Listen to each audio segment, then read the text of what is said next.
All right. What's going on, family? Peace, power, and profit to you all on this awesome Friday. It is on. It is popping, as they say, and the stock market is dropping. Don't know how long it's going to last, but for what it's worth, again, these are moments that we are strategically set to be able to handle no matter what as investors or traders. So, again, nothing new under the sun in terms of what we train and study for.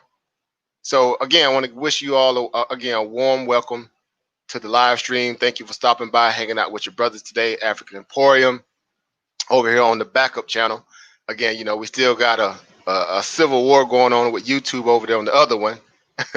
Nonetheless, it doesn't stop the show. Again, that's the power of having a backup plan, right? May not have all the followers from the other channel over here. Nonetheless, we're here to discuss information no matter who's watching. It's about being able to disseminate data that could be useful for our edification in the markets or just in general when it comes to geopolitics, etc. Right? Hence, that's the industry we're in. We peruse it, we study it, we benefit from it. So again, peace, power, and profit. We have Ober Chris already in the house. We have brother Mathis in the house. Peace, power, and profit to you. What's going on, Ilba? Kayla Sykes in the house today. Good to see you, Ilba. Peace, power, and profit to you. Happy to have you in the building.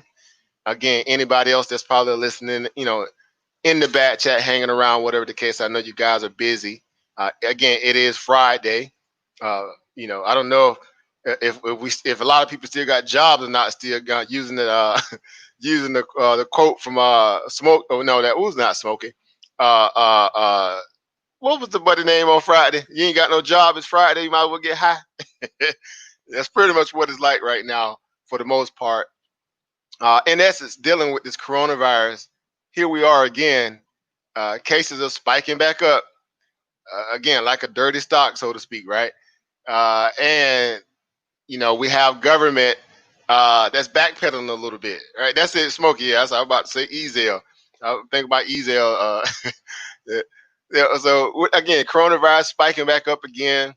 Markets are starting to, again, feel the effect of this destabilization in terms of what the economic, outlook may look like. Obviously, with a lot of people opening back up their businesses, trying to be on this new compliance code.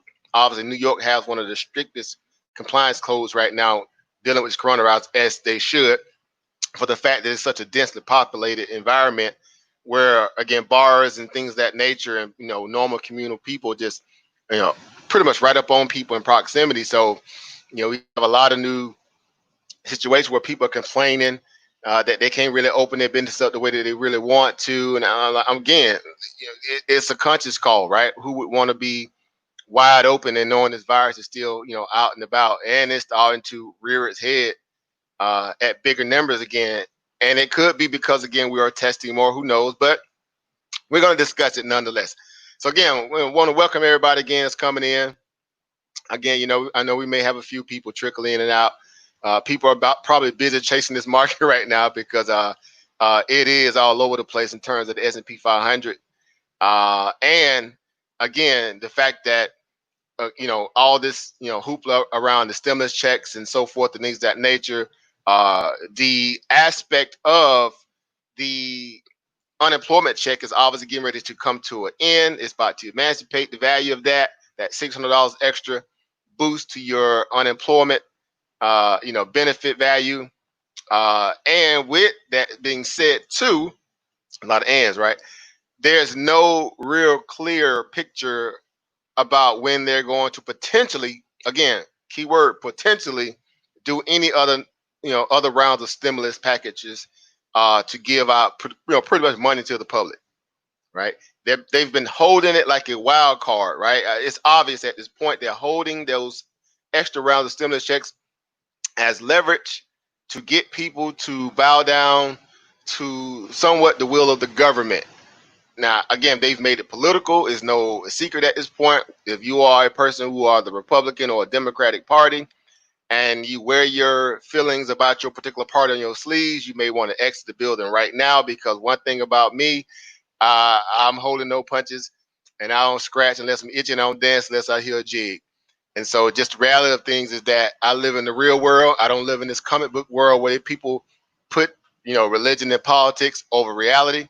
And that's as to how things need to be discussed, and act like it's taboo to even discuss them, which that becomes the problem. Nobody wants to discuss the reality or the elephant in the room or the truth, right? Like police brutality and racial injustice and everything else that's going on in this country, right? Or in the world in general, right? They want to put that couch, that kind of conversation and talk about all the trivia stuff where they can kind of keep doing all the dirt, and that's causing, a lot of people hurt and so forth and so on. So with that also being said, again, what's going on, family? Eddie C's in the building. What's going on, family? Peace, power, and profit to you, family. Right, happy to have you here. Right, happy to have you here. Right. So again, just going over the idea of where the market's at today. Again, let's do a little quick little screen share, kind of get everything, in the perspective. Again, we know that the markets are going through its moment, so to speak, and again, rightfully so, because we're in somewhat of a a battlefield, right? And I say battlefield because again, you have markets that have rebounded off the March lows of roughly over about near 40 something plus percent, especially in the SP 500, and all that was done under the guise that hey, you know, going into every data point that they was dropping, week over week. At some point, we're gonna get ahead of this stuff, and we'll be able to kind of get a true gauge of the damage that's done, so we can front load the market and try to be a discount all these things in advance or bake it into it. And so we'll just kind of ride the wave and act like this thing never happened. Meaning the pandemic, the economic slowdowns that's starting to happen in manufacturers in China and in East Asia and Europe, everywhere around the world, Brazil, Mexico, Canada, Europe, you name it. The unemployment numbers, as if those things are not really necessarily serious, when we know that we've hit record numbers and unemployment greater than that, what the Great Depression obviously have to dealt with back in this time. Uh, and it's at a point now where we have a higher cost of living and a higher expense value that it costs to run this country, even more so now than back then on the during the Great Depression time span. So it's costing us a lot more. I mean, it's us, meaning the country, a lot more to have this many people unemployed, right? And so there's a level of desperation moving around Washington, D.C.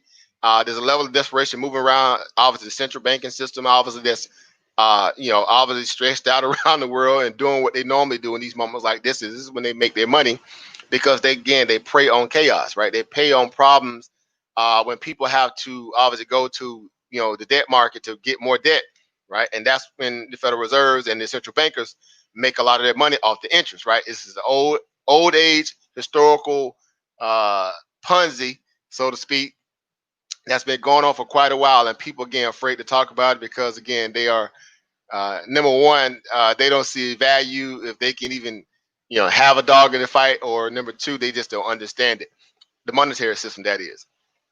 But again, we like to discuss things in a way where we try to bring truth to power, where people can have a little bit more insight when they are discussing these conversations with their counterparts, be it at home, at work, or just in general, because these are the hot button topics right now, right? It's about, the economy. It's about the incoming presidential election, right? It's about this coronavirus, right? It's about states opening up faster than others, right? Or states that were late to shut down faster than others, and now they're starting to backpedal because the coronavirus is ravaging their community. Again, i.e., Texas, Florida, Arkansas, a few other places, right? They're getting slammed right now by the coronavirus, right? And so all the, the anti-coronavirus people and those who think everybody is just all over the place, right? Don't know what's really going on. But all we hear is these data points coming out saying, okay, things are not as peachy as the administration kept trying to downplay it. Again, they don't want to hear about that, apparently, right? No one wants to take blame for anything. Right? What kind of leadership this is? I've never seen that like this ever in my 40 plus years of living. I've never seen that like this ever, right? Where you have the level of so-called leadership backpedaling and playing the role of the, I don't know I don't know how to even classify this mess. I'm trying to think of the perfect analysis for this, because I've never experienced anything like this. Again, no one wants to step up and play the role of the adult. Uh, and so everybody's having to figure this out on their own. Independent research is becoming more relevant and prevalent in and out different communities where you have to be autodidact in your quest to get information, because again, they're trying to make it as if it's not that big of a deal, but it's something that we have to deal with.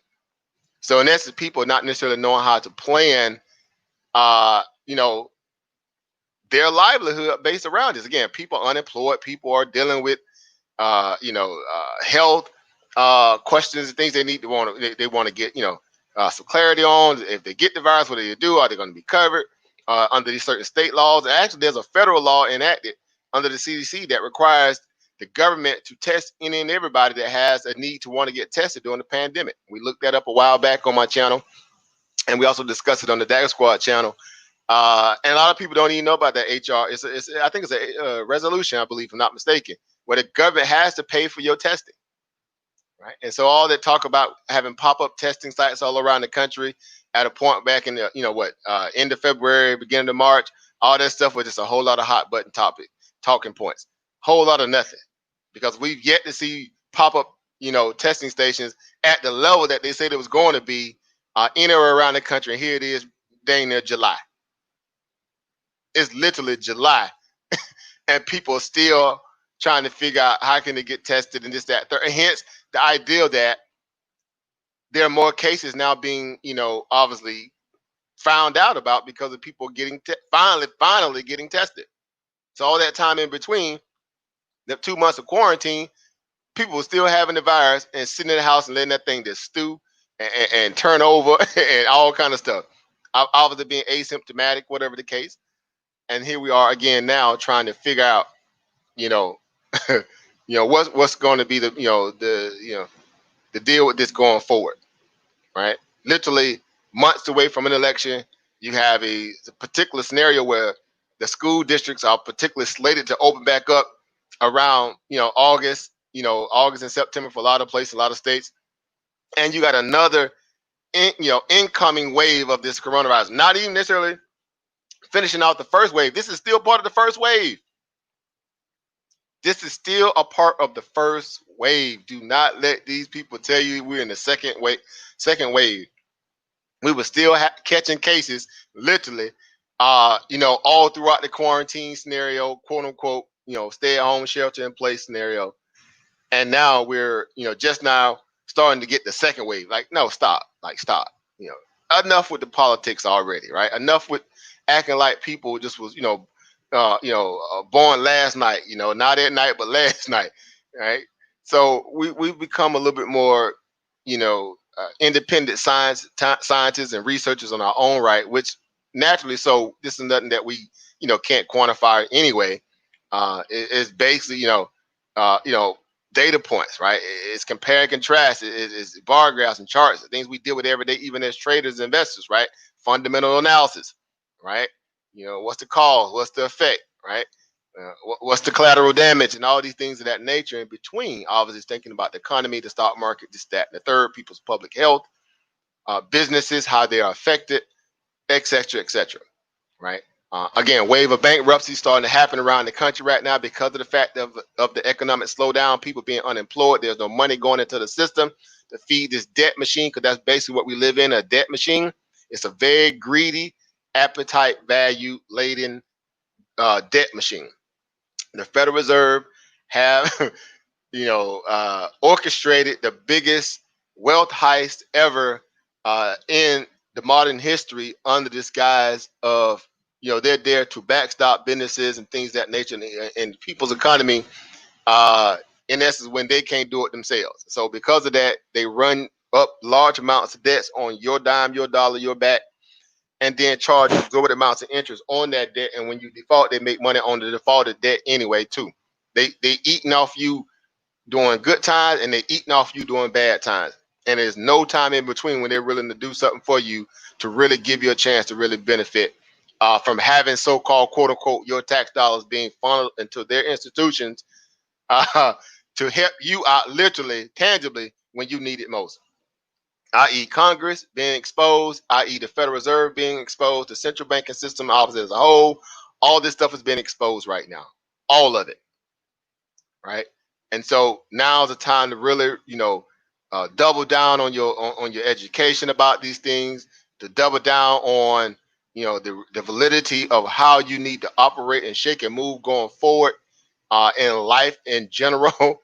Knowing that you are the only thing you need to be looking at, and people who have your like-minded interests that you need to be circling your wagon with, and stop trying to buy into this, oh, the government this and the government that. I'm like, seriously, where people will just, I mean, people get out this fairy tale lifestyle and realize that you're the king and queen of your own castle and move accordingly, despite the fact that you obviously under somebody's, boot, literally, quote unquote, for lack of better terminology, in terms of a governmental oversight, does not mean that you still can't have your own mind. Does not mean you still can't find a way to make your own coins or your own dime. Right? Pause on that, because some people don't want to necessarily deal with that. They're just too quick to always want to say, I'm going to depend on the government. I'm going to wait on the government, number one, which is the worst thing you could do. And then number two, to act as if the government could do no wrong, or they'll never steer you wrong, or they'll never tell you have true, or any of that, which is just ludicrous. Again, in 2020, people are still caught up in this fairy tale pipe dream, thinking that none of these things are relevant or prevalent. Right? And so because of that, if you're looking at this coronavirus, this COVID mass here, obviously based out of Johns Hopkins University, being the data keeper of this engineering, uh, you know, uh, apparatus, so to speak, to let you know what the cases are looking like globally. If you look at America, right? If you just look at America in relation to everybody else, not that we have more people than anybody else on the planet. We got some dense cities over here, granted. We do have some dense metropolis type cities, granted. Doesn't matter. Everything before January, I say the middle of January, was we're the greatest country on the planet. We have the best healthcare system on the planet. We got the best first responders on the planet. We got the best military on the planet. We got the best government on the planet. We got the best this, best this, best that, best this, best whatever. And looking at the map right now for the coronavirus cases, I don't see that as the best. That's just my opinion. Right? My views and my opinions do not reflect the listeners and the people who's watching on the back chat. So obviously these are my personal opinions. I don't see it. All I see is, bruh, it's like, okay, we got a few more areas right here before we fill in the gap and color in the rest of this map. A few more areas before we color in the rest of the map here, and we'll be pretty much swamped with the virus. Couldn't make this stuff up. Could not make this stuff up. Right? And so even the recovery aspect of those who've been confirmed is still just in relation to those who even got the case. It's all over the place. Right? We're approaching about 125,000 people dead. I'm pretty sure we're already over that right now. Again, like they said, the CDC pretty much said yesterday that whatever numbers you're seeing right now, multiply them by 10. Multiply them by 10 in terms of cases infected, and potentially even the deaths, which I don't see it being a death, but I would say at least the confirmed case. But they're saying, multiply by 10 in terms of confirmed cases at this point. So roughly, you're talking about well over 20 million people plus that are probably infected. If more, we probably thinking well more than that, possibly probably infected. Deaths wise, I would say, maybe, who knows? Again, I won't speculate on that because I don't know which death on nobody, but I'm pretty sure it's probably more than 125,000 people dead at this point. And they were saying that, okay, well, we kind of modeled out that it will be at least at a minimum of, a maximum of around about 200,000 when it's all said and done. That's their model said back in March time frame. February, March, we're modeling for about 200,000 people dead. Okay, then after, they start fighting again, the in-house civil war fight between, Trump and then, Dr. Fauci and Dr. Birx and that side of the house. They start infighting, which we knew was going to happen, right? We know all the details why they fighting. Then it became a situation. Well, no, we gonna come well under that number. I mean, we'd be lucky to get 100,000, right? We'd be fortunate, you know, to make sure we stay around 100,000. And then, okay, the explosion, obviously, the numbers started to pick back up. The deaths started picking back up, and we know that some of those deaths are mixed in terms of people who had natural causes and things of that nature. We know the data is even skewed on that perspective, but nonetheless, it's a stark reminder that this virus is becoming a catalyst. It's becoming the catalyst for a lot of people who's having, again, pre-existing health condition, this, that, and the third. Before this thing even incubate in their system for 7 to 12 to 14 days, and these people going to the hospital getting on ventilators that shouldn't even be on ventilators, and the ventilator is sucking the breath out of them, and it's actually killing people using the ventilator, right? Expanding people's lungs and collapsing them so quick like that when they initially didn't have this issue. Anyway, another conversation for another day. But y'all understand all the talking points you've been seeing and hearing around the country. These are the same things that we're also dealing with, right? In terms of inconclusive data. So, saying all that, now going back to the ideal. Oh, let me get the link so I can share it with you guys. Right? I'm sorry. Let me share the link. You guys want to come on to the back chat here, to the back of the panel, I should say. All right. You know how we do over here.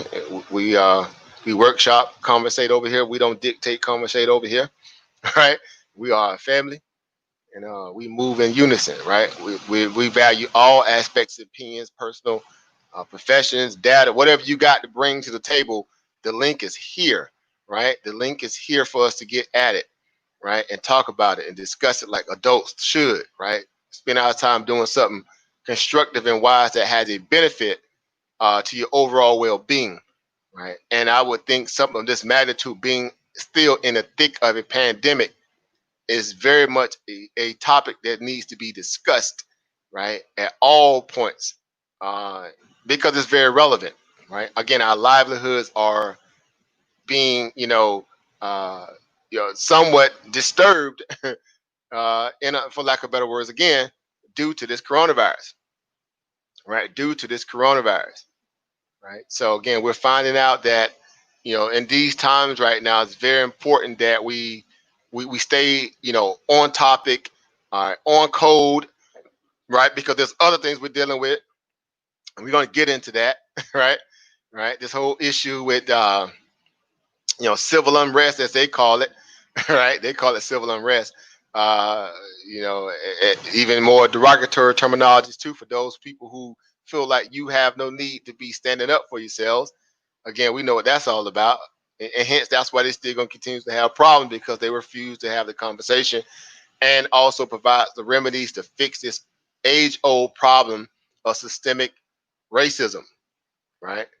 Systemic racism that has plagued this country worse than the pandemic, even the coronavirus, because it's a drop in the bucket in terms of people that have died, and no disrespect to people who died from the coronavirus, as opposed to people who died under the guise of racism. Implicit hateful biases that have caused people to lose their lives, unfortunately, doing nothing but being themselves. That's exponentially a lot higher than 124,000 people dead just from the coronavirus.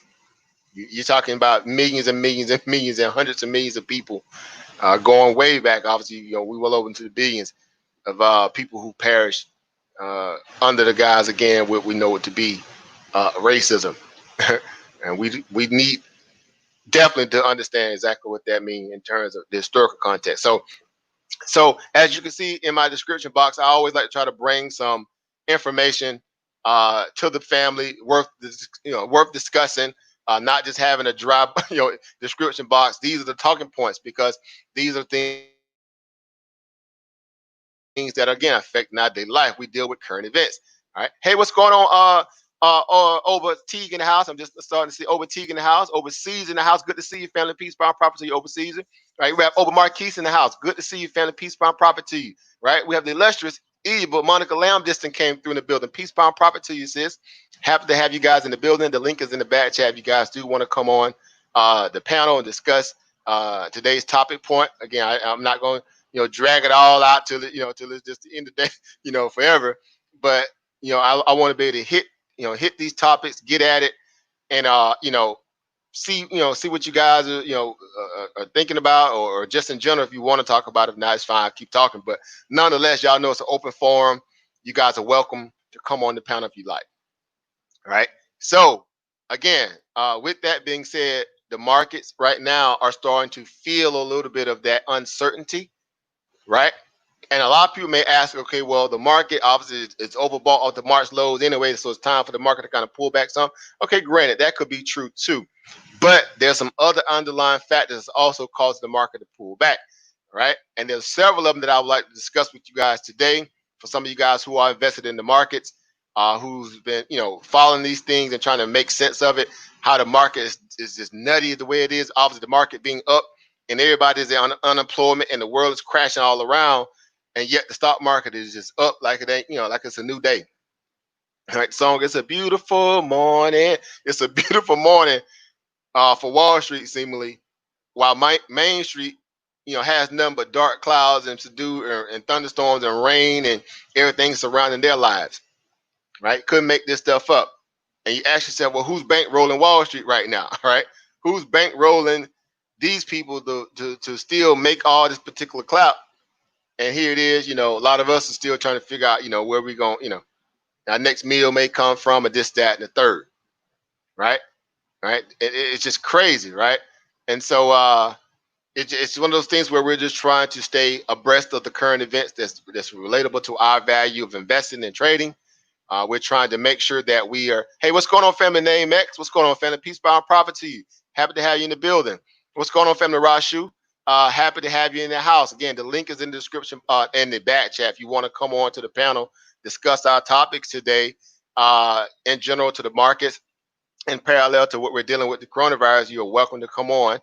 No, this is my backup channel. I'm still having issues with my my primary channel. I submitted everything I needed to YouTube to have them remove the strike from my video dealing with that last live stream we did for infectious disease. Contact the people of Vestor. What's the name of the company?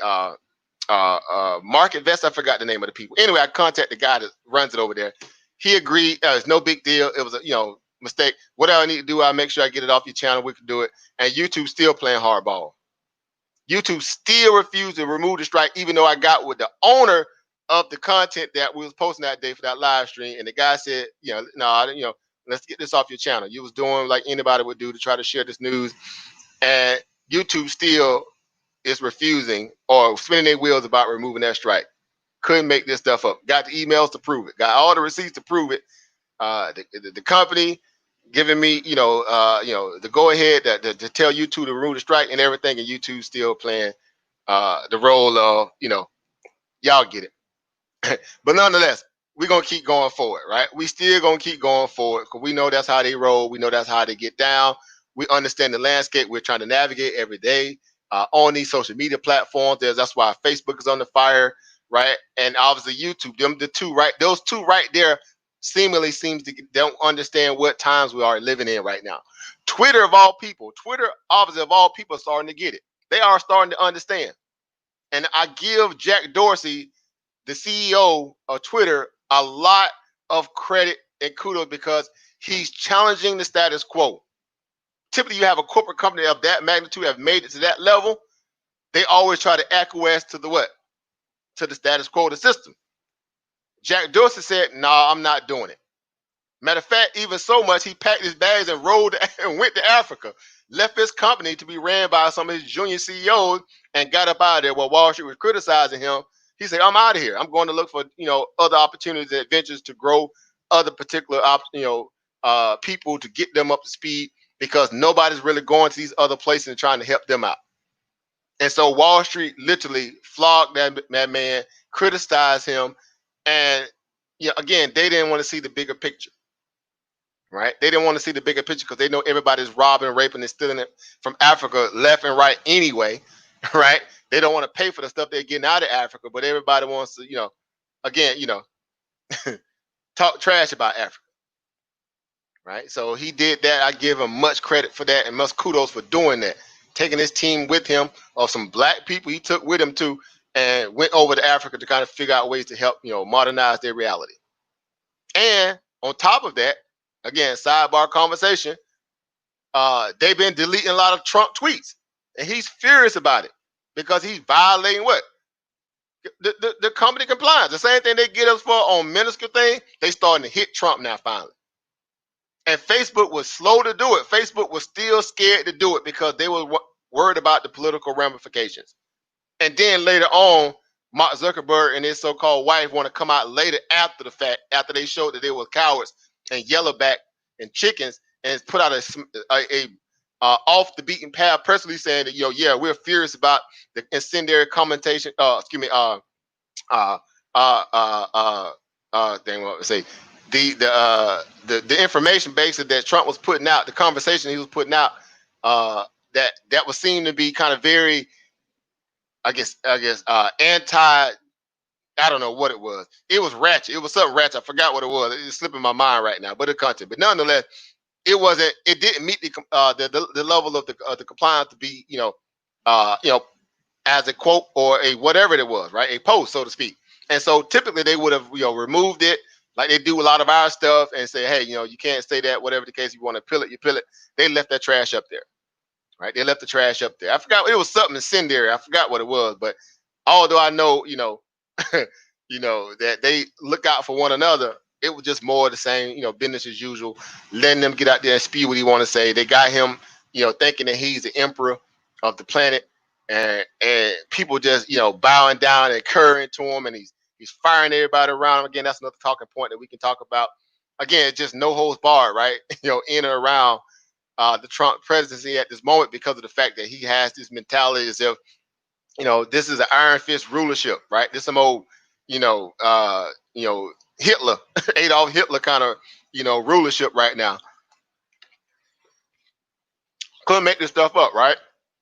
But nonetheless, again, that's why we're here to discuss them, right? That's why we're here to discuss these different talking points, so that we not, we don't find ourselves kind of on the wrong side of the information, the data, especially when it comes to the markets, right? Especially when it comes to the markets, right? So again, as you can see down in my description box, again, just talking about this whole idea of, the state of 2020, right? The U.S. presidential race and the potential economic impact from that. Going forward, we're starting to watch some of these pew polls or whatever the case they are in relation to how people are viewing, the shape up of this election so far and how it will impact the markets, right? That's why we're going to talk about, because it has a lot of ramifications for the markets. So if I was to ask you guys, granted, if Trump, at the point where Trump and Biden now are pretty much, slated to go head to head, as obvious at this point. I mean, who do y'all think has the more favorable chance at this point to win the November election? Right? Who do you guys think, as of right now, under everything we've been dealing with and going through and how they've been handling things, is more slated to win the election right now? And it's not necessarily a fact that you like one over the other. It's just that, who do you think, right? Because again, I don't deal with neither one of them. Me personally, that's just my opinion, right? But who do you guys think is who's most relevant to win the election going into November, right? So if you could post your answer in the back chat, whatever the case. I'm curious to see what you guys are thinking. Only because there's going to be a major shakeup, right? There's going to be a major shakeup come November or even into November, based upon these poll results that are starting to trickle out little bit by little bit in relation to the markets, right? In relation to the markets, because we all know that stock markets love Republican presidents. Why is that? Why is that, brother African Emporium? Why do stock markets love a Republican, president over that of a Democrat? What do the Republicans stand for above all things? Their mantra is what? Conservatism, right? They're big conservatives, right? If they're big conservatives, well, what's the whole ideal of what are they trying to conserve, right? What are they trying to conserve, right? That's what you had to ask yourself in 2020. What do the Republican Party in this day and age, what are they still trying to hold on to preserve or also conserve at this day and age? right? Pretty much, for the most part, right? They're trying to hoard and control all the wealth and the resources. And you would say, well, is that a bad thing? Not necessarily. It's a bad thing if you're not divvying it out properly to everybody so they can benefit in the wealth of it too. That becomes the problem because basically all they're doing is looking out for their own what? Their own hides, so to speak, literally, right? Their own hides. And so because of that, again, it's like the yin and yang reality, right? Sad face and happy face mask, right? It's the idea of the diametric opposites in terms of Republican and Democrats, but they're basically the same. They're symbiotic, right? They can't live without one another. So both of them, obviously, over time has become, a pariah pretty much in a lot of ways to everybody else globally, right? Because everybody looking to America as is the clear answer of what everybody would desire to want to be. But that's not necessarily the case because basically they don't really understand what's underneath all this facade of happiness and everybody again get to go to McDonald's at 2 a.m. in the morning like that's something special, right? And so people are just caught up in the facade. They don't understand the aspect of the level of Romanized, Canaanized taxation and inequality on all fronts. That just makes people just like, man. And I get it. Most people are like, well, but it's probably a hell of a lot better than what we're dealing with right now. Well, it depends on how you value life. Some of the simpler things of life that you may be privy to in terms of your own land, ample amount of resources around you in the dirt, in the earth, in the lakes, and this, that, and the third. You have free will at it, right? And literally go to a lake or something like that in Africa and then worry about a game warden running up on you talking about something you need to have fish lights to even be fishing on natural lakes and water that's been there since, time immemorial. And people, man, run you up out of there probably. A fishing license? What? But if you get caught fishing in America, you can get fined and also probably put in jail for fishing. For fishing. Right? Couldn't make this stuff up. Again, taxation to the umpteenth degree, right?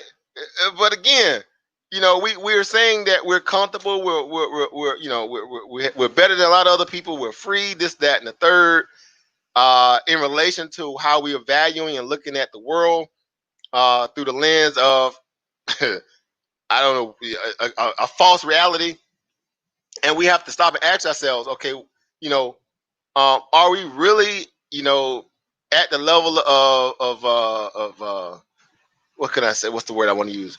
Are we really at the level of consciousness in a way where we can see the value of one another and then go forward in turn to make sure everybody being able to share in the wealth of what the planet has to offer? And I'm only saying that because this election has pushed a lot of those things into the forefront where people are starting to realize, right, that America is not the breadbasket of the world, not like it used to be. And it's going to reflect come November. I feel like I can bet on this thing. It's like betting on black or betting on red, whatever the case at the roulette table. I can almost guarantee that this is going to be one of the most publicized, politicized elections. I mean, in a long time, in a long time. And people, before the coronavirus hit, it seemed like Trump could do no wrong, meaning he could never be in a position where he could lose because he literally had the world by their throats in terms of how he was governing and had everybody backing down. He was bullying everybody, and people were scared to go against him to the point where they was like, yeah, he'll shoe in for a win. Know why? Because he catered to the what? The conservative value of what they stand for above all things. Take, conserve, away everybody else's value and enrich themselves with it. Through the one machine that they got, above all things, and that's that stock market. That's that stock market. That's the one thing that they've learned how to control better than any and every particular scenario when they are in office. They know how to shake and move in that stock market and enrich themselves in their coffers. And so that had, again, people ain't complaining when they making money, right? People not complaining when they making money. That's what's crazy about this. People typically don't complain about social injustices and social issues and things of that nature when they're making money. They're reluctant to that. They'll turn a blind eye to it, and they be like, man, hey, that's just the cost of doing business, right? Y'all know that. I've heard that before. That's the cost of doing business, right? You want to be this and you want to be this and blah blah blah blah. They say, they look at you like, well, hey, that's that's the price of doing business. And you like, huh? What? Wait, what? Wait, what? That's the price of doing what? So I have to, obviously suffer, go through all these issues when it comes to getting some basic benefits that's owed to me as a taxpayer, all the hoops you got to jump through, all the headaches you got to deal with, in terms of the people sitting behind these counters who think they got power over you because they live in a miserable life and the government is not holding them accountable, i.e. the police, i.e. the unemployment office, i.e. the IRS, i.e. the healthcare system, on and on and on and on. And here it is, again, in 2020, people are still running around with their head in the sand, acting as if, this is something this is fine, right? Like that little meme with the little dog sitting at the table and the house is on fire and he just sitting there drinking a little cup of coffee saying, this is fine. Well, that's basically what's happening or has been happening for quite a while now. And now it's starting to be challenged. It is finally starting to be challenged at a way where you can look at, everything else around you and say, you know what? This has been one interesting case study since this coronavirus has hit. It has exposed so many people, so many institutions, so many paradigms and outlooks about how the world values and views and looks at everybody else in their own particular aspect, as a power or not a power. So everybody got tested. Nobody really got spared, and the light exposed a lot of the people who actually were in power for a long time that needed to be ousted anyway. A lot of those people got exposed because their interest was too interconnected to people who were just there to blood suck and leech off the citizens and act as if they was actually out there doing something for you, and they never had your best interest in mind from day one. From day one. That's why people were waiting for some kind of level of a catalytic event to really get a chance to get up in arms and go challenge their governments in their own right. And unfortunately, it was our brother George Floyd that became that catalyst. But nonetheless, the cat's out the bag, and that's why you got all this civil unrest around the entire planet. On top of a pandemic, right? On top of a pandemic. And seemingly so, all the real true central banker countries around the country that are in the fold of what they call the central banking system, they're the ones who obviously getting hit harder than everybody else. Why is that? And they supposed to be the ones who got all the so-called money and wealth. Other countries that are not even a part of the central banking scenario, in some cases, they're not even dealing with all this stuff we're dealing with, or to the degree where a lot of these people reverted back to their old school traditional practices and did away with all this, letting these blood sucking people come in and kind of disturb their, the economy, right? They went back to a lot of their traditional methods, right? And so again, we're just having to see the world through a lot of different lenses. We're trying to figure out, again, for us, what it can do to benefit our bottom line, because now we look at the world different as investors and traders. We're opportunistic people.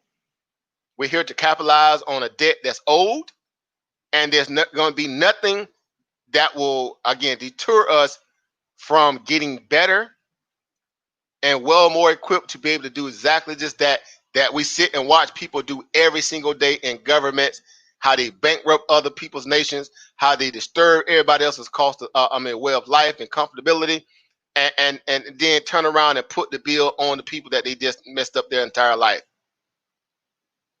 Couldn't make this stuff up. And now you're sitting there convincing yourself, again, just had another 1.5 million people file for unemployment this past Thursday,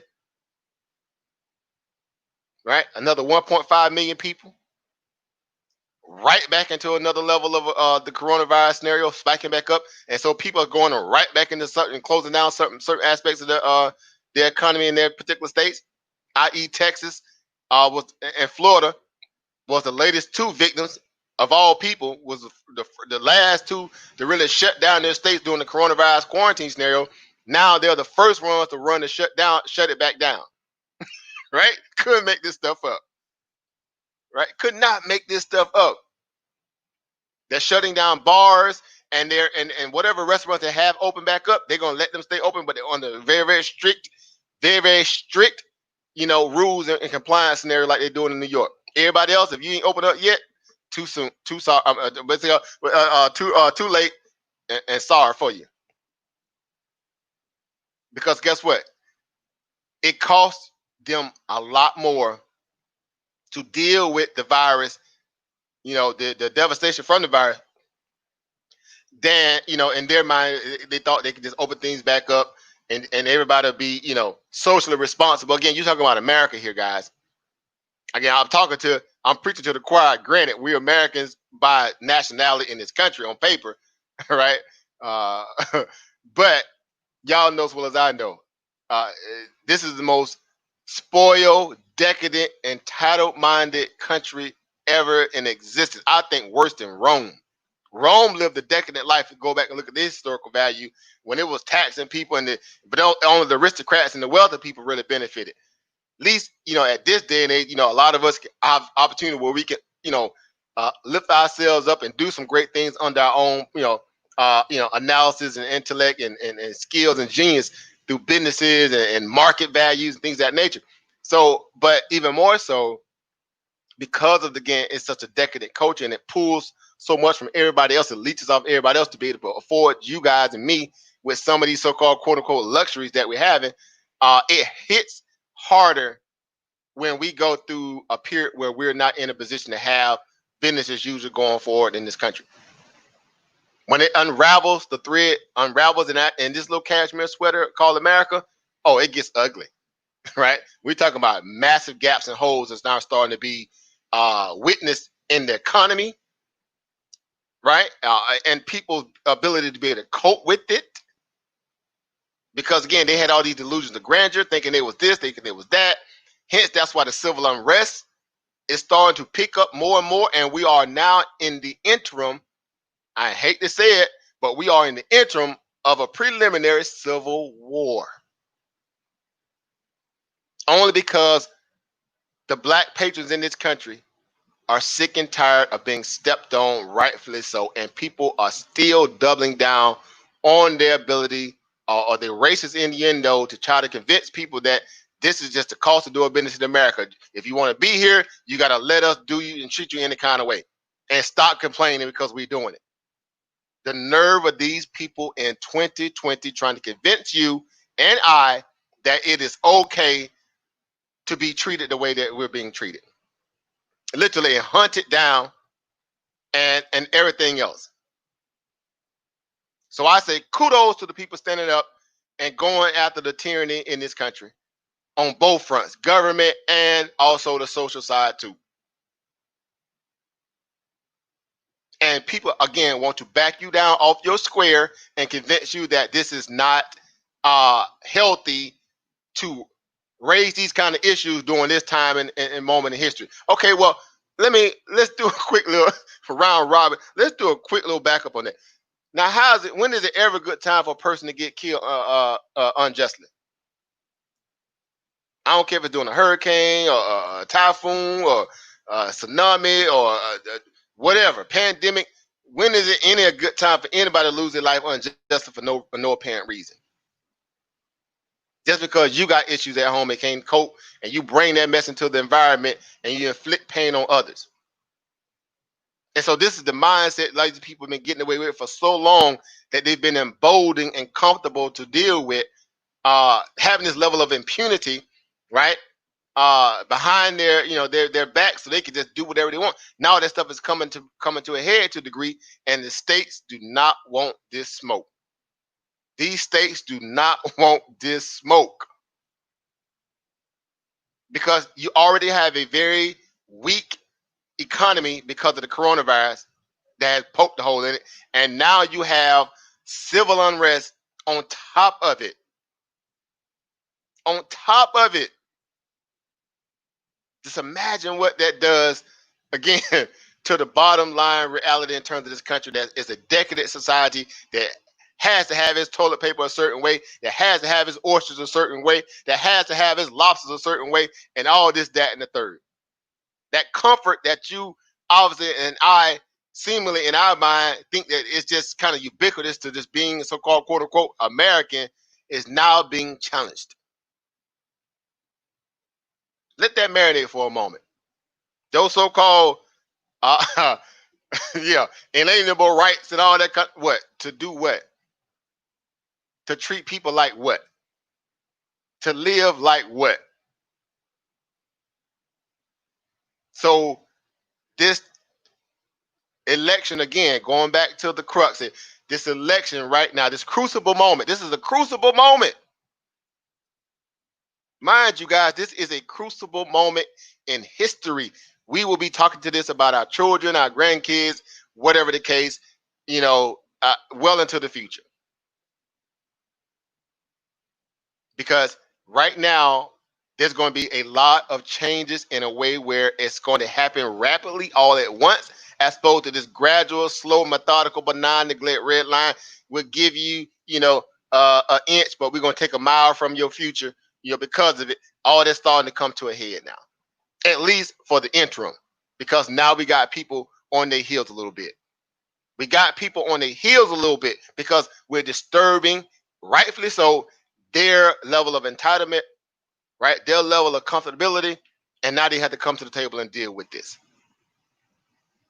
The equal distribution of the wealth in this country that has been supplanted in a conservative mindset. Again, that's why I spoke about the Republican aspect, even though they've morphed into what they are today, because the Republican Party of old is not the Republican Party of today. The Republican Party of old was actually more so what the Democrats championed to be today, and the Democrats of today are the Republicans of old, and they ratchet today, because the Republicans of old back then were the so-called real true,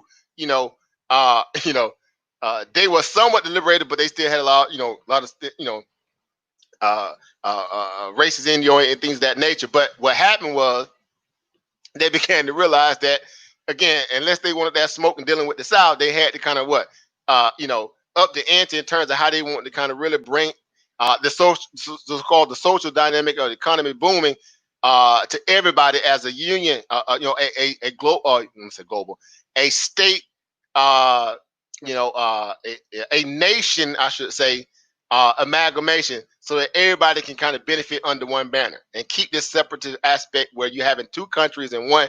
Hence, that's why the ideal that the Civil War was what it was, because you were literally having people in the South that was trying to formulate their own country inside of this stolen country that they stole anyway. It was going to be that Mason-Dixie line. Everybody was, we learned when we was in school, right? Y'all remember the Mason-Dixie line? They was going to run that thing clearly all the way out west and say, hey, don't y'all cross this gun line. Like, don't cross this gun line, right? Tell them about the gun line, boss, right? Right? And so just imagine that. Again, seriously, guys, imagine that. We was literally, this country was set up to be a two nation occupied state to a degree, all on one land plot. And what that would have been like today had it been a Mason-Dixon line to say, if you in the South, these are the states. If you up north, these are your states. Don't cross this gun line without proper permission. You'd have check like a DMZ line, like they have in North Korea, South Korea, where people stand at the line. Hey, don't cross this. Don't come down here, Yankee. Right? Or people know, like, don't y'all come up here, you Southerners. You hillbillies and this, that, and the third. And I got no making fun of it to a degree, but I'm saying all that to say, okay, here we are today, again, going into an election cycle, and now you start to realize that both parties don't really have an answer for what needs to be done in this. If you think I'm lying, right? Show me on paper, what do the Democrats have to offer during this election cycle? Show me on paper, what do the Republicans actually have to offer after they've been in power for 4 years now to rectify a lot of the changes that need to be changed to bring everything to table. What do they have on table on paper right now as a solid talking point going into the election cycle right now? Go. Either party. And this is not just putting them both under the microscope in a way where they say, well, I'm just anti-both. I'm saying, show me tangibles. Show me the tangibles. Because that's what people are looking for now, right? Because it's obvious now that we've been duped for so long. Now it's like, dude, why do we keep doing the same thing? Oh, no, expecting a different result. That's the level of insanity that we're trying to get out of. We keep doing it. So no, where are the receipts? Where is the benefits? Where are the tangibles, right? Where are the grants? Where's the money? Where's the land? Where's the reform? Where are the policy changes? We're doing no more of this silliness in terms of doing a study. No, we know what the studies are at this point. The data's out. We need not do any more studies. It's obvious we know what's going on at this point. Don't waste your time coming to me with some kind of, we're going to do a study, right? We're going to look, no, we know what we need. We know what's going on. No, let's get to the meat and potatoes. Let's get strictly to the meat and potatoes at this point. Right? They pretty much exposed themselves due to this coronavirus, and that's the point I'm trying to say. I don't care if you white, you black, you Mexican, you red, you yellow, you purple. It doesn't matter, because guess what? If you ain't in the fold of a lot of this stuff, then you just as much messed up as everybody else too. As the old people used to say back in the days, if you don't have a pot to pee in, the window to throw it out, meaning a job or something to kind of backstop you during this moment, and you ain't got no benefits put away, you just as much in trouble as the next man. Even if you are hateful, even if you're a racist, even if you this or you that, it doesn't matter. You're still struggling right now, because guess what? A lot of those decadent aspects that you had before is being put on the back burner. So this is going to test your level of what? Resolve and sacrifice. Are you that much of a person where you can't see the value that change needs to happen and put forth some initiative to kind of spark the change? Or are you going to sit there and be the same way you've been saying and suffer, right? Just because you think, your particular team still in control and your team ain't doing nothing for you. Couldn't make this stuff up. I guarantee there's a lot of people out there think just like that. Goes back to that old Lyndon B. Johnson quote, right? When they were still trying to embolden some of these Southern aristocrats or Southern Democrats that was obviously living in poverty, this, that, and the third, and some of the Republican ones like that too, and convincing them that the poorest white man still had more power than the most richest black man in this country. Paraphrasing, that is. But that was the synopsis of what they were trying to explain to people, that even at your lowest in terms of economic value, you still better than any black person on this planet, especially or in this country. The level of, again, this stuff is inbred and it's insidious. It's inbred and it is insidious. And I'm saying that to say, because again, I know people do not want to talk about this because they feel like, well, you know what? There's always a time and place for it. I always fire back and say, when is that time and place? I'll wait. When is the time and place to have that discussion? People have been trying this over the past 100+ years. So-called Juneteenth ended when? 1865? In actuality, for them, it was like 1867, a little 67, somewhere around 1865 till today. Right? And people still asking, hey, or trying to figure out, like, what's this about? What's this? Right? And again, the government, yeah, good, that's a good stat, yeah. And the government out there still making the kind of, I don't know, immature mistakes, if you want to call them that, in 2020. And it's supposed to be the best country on the planet, and they can't even account for people that's deceased. And they sending checks out to deceased people. Well, why did that happen? Well, I can give you one answer why that happened, right? Because the one guy that was in charge of that oversight, who was very thorough and educated and well equipped to run that particular aspect of the government, got fired. Only because he had dissenting views or a different aspect of how he viewed his so-called quote-unquote boss in Trump. He's firing competent people so he can put in incompetent people in and around his scheme to control this country like an oligarch. Again, if you are for Trump, then still be for Trump. Do not leave just because you feel like somebody talk about your what? Your so-called knight in shining armor. Learn how to be an adult. Stand on your square if you believe in them, and then let's have a conversation. Because again, if it comes down to tangible benefits and the ideology of what we feel like is natural for people to be able to live a human, decent life underneath, then please convince me how that's happening right now in this moment in time. And I will concede to my points of thinking that this is some of the most comical, crazy mess I've ever seen, again, in my 40 plus years of living. And that's obviously having been in the military, have been around a little bit, corporate America, cause all this stuff that people can, you garner experiences through your travels, through your, you're submitting yourself to opportunity, you gain more knowledge from that. And you say to yourself, okay, from a political perspective and just a natural, social perspective, looking at both aspects, social sciences and political sciences, how do I see the world, right? How do I see this country? How do I see the people who are so-called in charge of it? How do I see the historical context of how things have came from the past to where they are today? And have they been rectified or have they not been rectified? And I go through those bullet points and I ask myself, are we at a point where we're, where we supposed to be, not necessarily just need to be, but supposed to be, knowing that we are well equipped to fix everything we need to fix and get it done and get it over with, but people are still afraid to do it because, know why? Because y'all know as well as I know. Y'all know as well as I know. If they cut that check,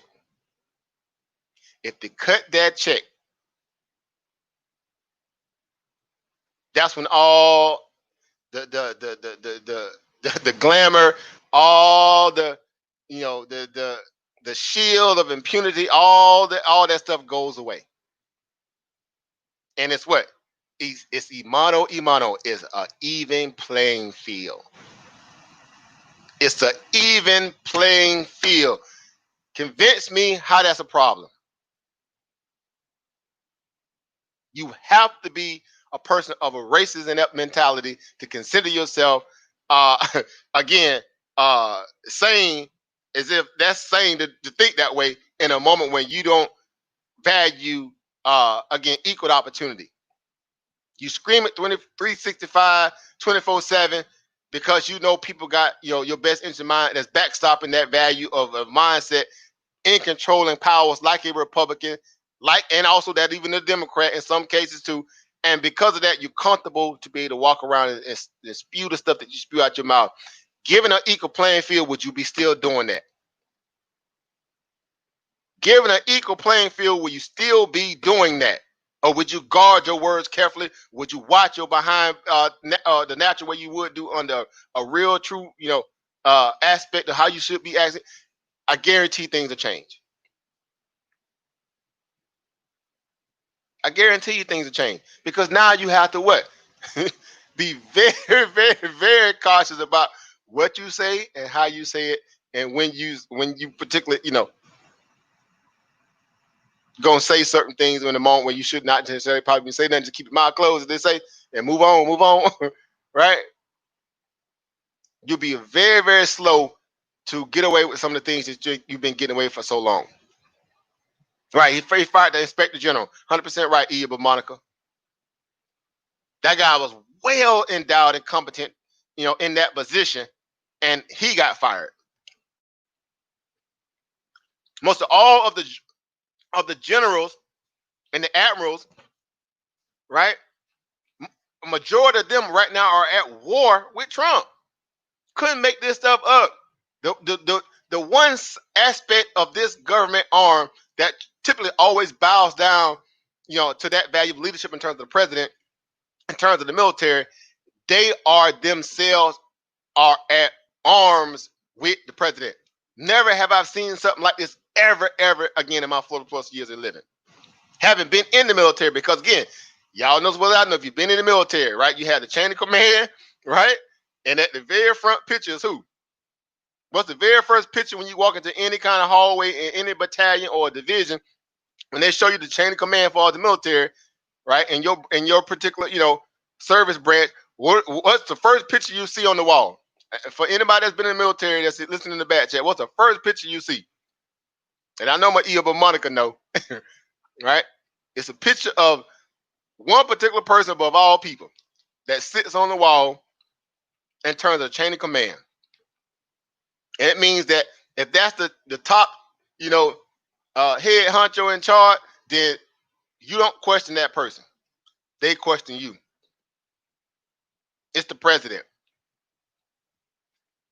It's the president. And so typically they always play hey, that's the chain of command. But now these people like, look, enough is enough. Bruh, what is this?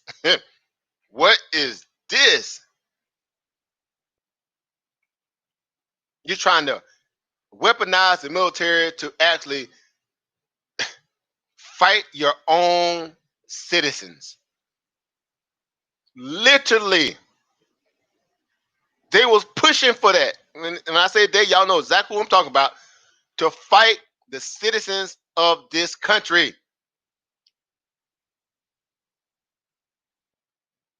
Could not make this stuff up. Again, so, and people say, well, hey, well, we was dealing with this, we was dealing with that. You gonna let people just, do this until this, these cities and this, and that, and the third. I'm like, okay, so here we go. Again, that's the aspect where when people are so comfortable, when they comfortable in their mindset to be who they want to be and how they want to be towards everybody else, and when as soon as that gets disturbed and disrupted, and also now in come the smallest violin on the planet, in come the crying, in come the whining, in come, this is just crazy. This is crazy. Again, and then we shine that flashlight back on the other aspect of the dynamic, because they're trying to make it a black issue. Let's be honest here. But you shine that same light back onto white society, and when they riot and loot after sporting events, not real world issues, not people being gunned down, killed, and people being mistreated. After a sporting event, they riot, they burn, they loot. Even when their team win, they riot, they burn, and they loot. Couldn't make this stuff up. And it's receipts all over the internet showing you this stuff. Then it's okay. It's just, these people, young people, they're blowing off a little steam. They young people now. And some people out there grown and dusted, 30, 40, 50 years old out there with those 30 and 20 years old, burning down, riding, and looting after a sporting event. These are just young people letting off a little steam. You get shot in the back, right? You get shot with handcuffs on. You get, murdered with knees in your neck and everything else. And you say, I'm sick of this. You start protesting,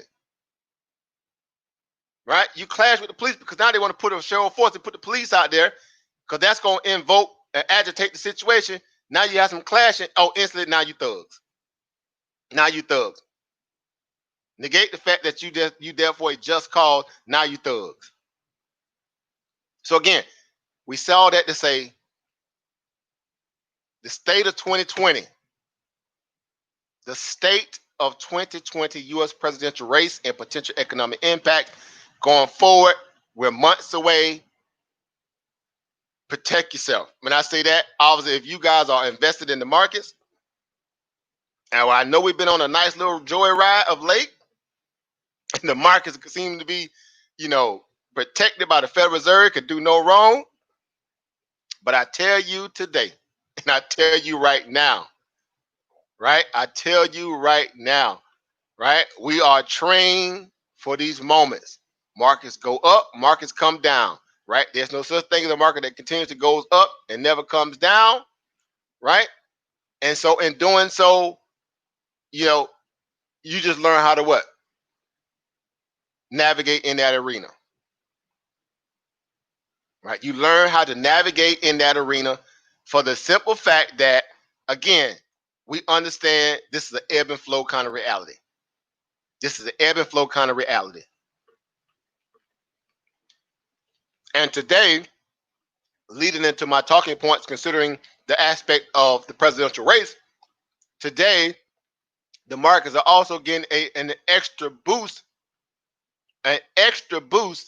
of discomfort, not only from the coronavirus situation, not only for the unemployment number data points and everything else, the real estate market data points and all that, but also the Republicans are starting to now get on. They're starting to fall back on their heels, and this is to think that they may not have this presidential race in the bag like they thought they was literally 6 months ago. Literally 6 months ago, the Republicans felt like this was a slam dunk. It's nowhere in the world Joe Biden even has a chance. Again, I'm not for Joe Biden. I'm not for Trump. I'm not for neither. Disclaimer. But they was very confident and entitled-minded to think that they had a slam dunk situation. And again, this coronavirus, like I've said on my many different other live streams I've said before, this coronavirus has exposed a lot of people in government. Period.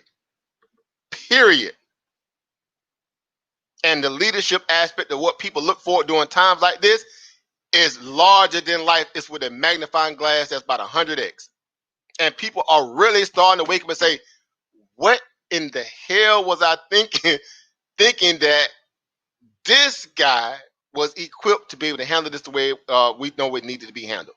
And some would say, okay, yeah, he's doing a good job. Again, I understand the clock is right twice a day. And there are certain things about Trump that I actually agree with, because you know what? I'm a realist.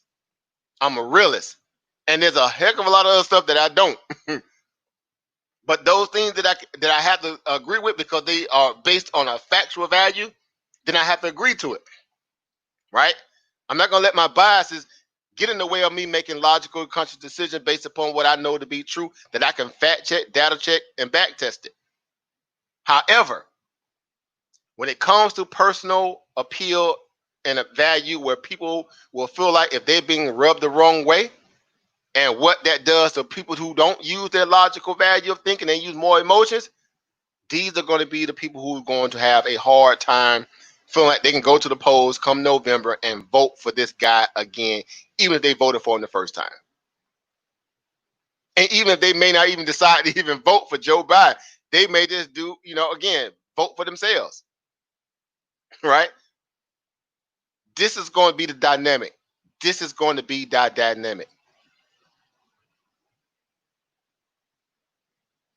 Right? Because it's important. Yeah, I see that. Boston Dynamics. You talking about Boston Dynamics?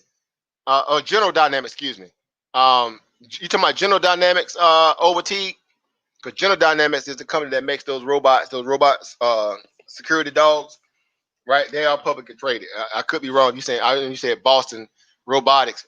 But if you got the actual, if that's the name of the company, then I can look it up. They may be publicly traded. We can go into that. You say they make the robots for Amazon. Well, Amazon definitely has one of the most surefire, best. They have one of the best logistical systems literally on the planet. Right? They built the logistical system unlike anything we've ever seen before. We talking about rather than that and better than that with the Ford Motor Company been able to produce back in the old days, right?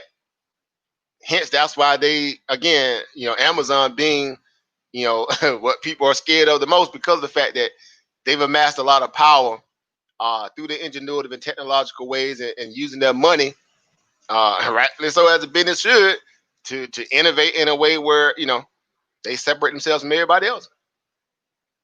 And it's scary to think that a lot of other companies and businesses are going out of business because they can't compete with such a juggernaut or a machine in that of Amazon. Right? That's a tough one, right? So you say to yourself in one arm, is it Amazon fault? Is the government fault for allowing it? Or should the government be doing more to well-equipped small businesses so everybody can have a benefit? And that's another part about this whole the CARE Act and the loans and the SBA loans and stuff that came from that to again help these small businesses, these real true mom and pop small businesses that obviously barely even saw a dime of this money. Yet Harvard, business school, Harvard as a whole received, millions of dollars. Ruth Chris Steakhouse, millions of dollars. Shake Shack, restaurant, millions of dollars. The Lakers franchise got millions of dollars off that loan, that bailout money. And then here it is, you got to jump through all kind of hula hoops. You got to give blood. You got to cut out a kidney. You got to give away your firstborn just to even get a tenth of what you're supposed to be getting out of this aid packet to help your business, scenario. So again, it's just, I tell you, man, these are some very, very, interesting times historically. Make sure y'all taking notes and you're writing a small journal on some of the things that obviously, really cross your attention the most in a way where you got questions about it. Write those things down. Write them down. I know it seems like, oh man, that's cheesy, man. Write them down. You don't want to lose that thought. You want to lose that focus, that focal point. Go back and revisit them 3 months from now, 6 months from now. Go back and revisit them. See if anything has changed since then. When you had that kind of epiphany moment or that thought or whatever the case that really caused you some pause.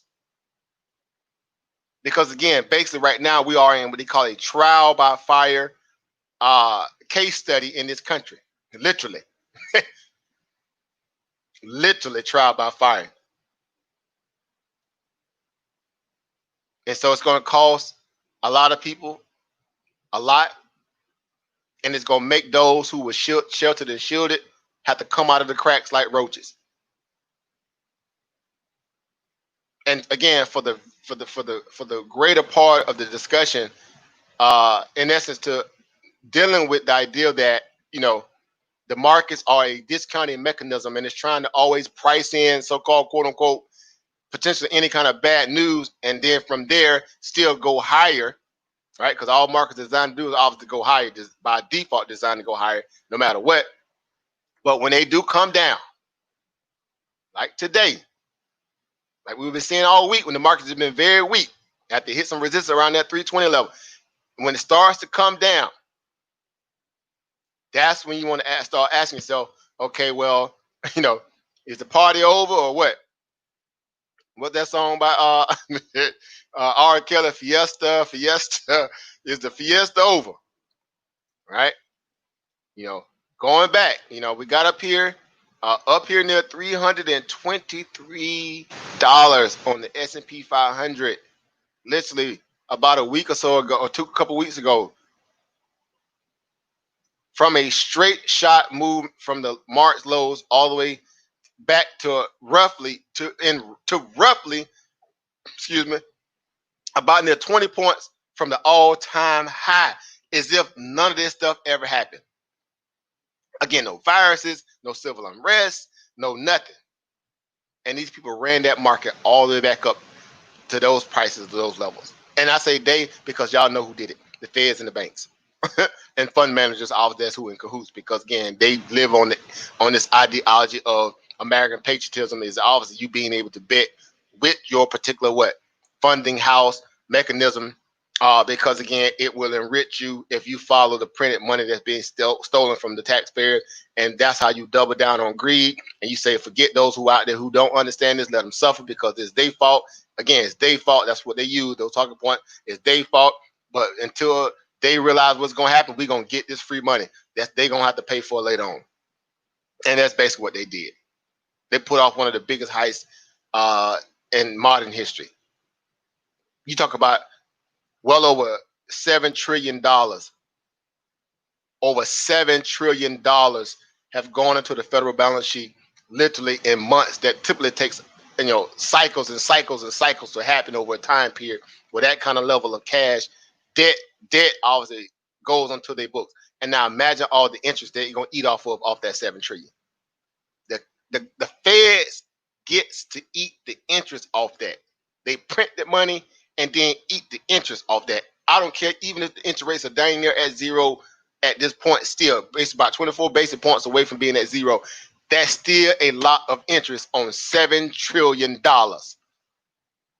And if they ever go back to the point where they stop doing quantitative easing, which is hard to do once you start, Right? Y'all might want to look into that, do some research on that quantitative easing, the parasitic nature of what it's like to be in such a cycle where you're just printing money, printing money, printing money. It disturbs economies more than it helps. It disturbs economies more than it helps. But I guarantee you, at some point, when all this stuff comes to a head, who's going to be stuck holding the bag? All right, who's going to get stuck holding the bag? Right? Because see, that's the part again where nobody want to deal with that. So as you can see, obviously off this, I don't know what you want to call it, this euphoria off the March lows, around there 218, 219, ran all the way back up again of all the devastation, 30 million plus people unemployed, businesses closing, shutting down, people dying, riot, civil unrest, police brutality, you name it, all the way up here like ain't nothing happened. Like ain't none of that stuff ever happened. And now it's just now starting to want to kind of roll over here. Like seriously? Like seriously. Seriously. But guess what? From here to here, cash register already didn't run. Cash register already didn't run. Cha-ching. It didn't already run. And those who had not still have less, even more of have not at this point. And those who were having got more. They got more. And I'm happy to say at least some of us got some of it too. Because this is the system and the game that they operate and live underneath, and so be it. They ain't going to, if they gonna be able to steal from us, then we need to make sure we steal what's ours back from them before they steal it all, basically. I know that seemed weird, it sounded weird, but that's basically what's happening. Just walk with me on that one. Just walk with me on that one. But that's basically what's happening. And so again, we strategizing.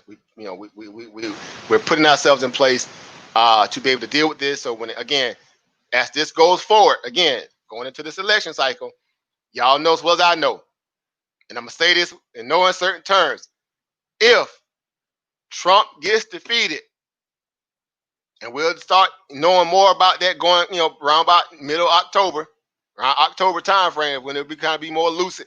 That is basically gonna be what it's gonna be. Be prepared for a stock market that's going to implode on itself. Be prepared. That's all I'm saying.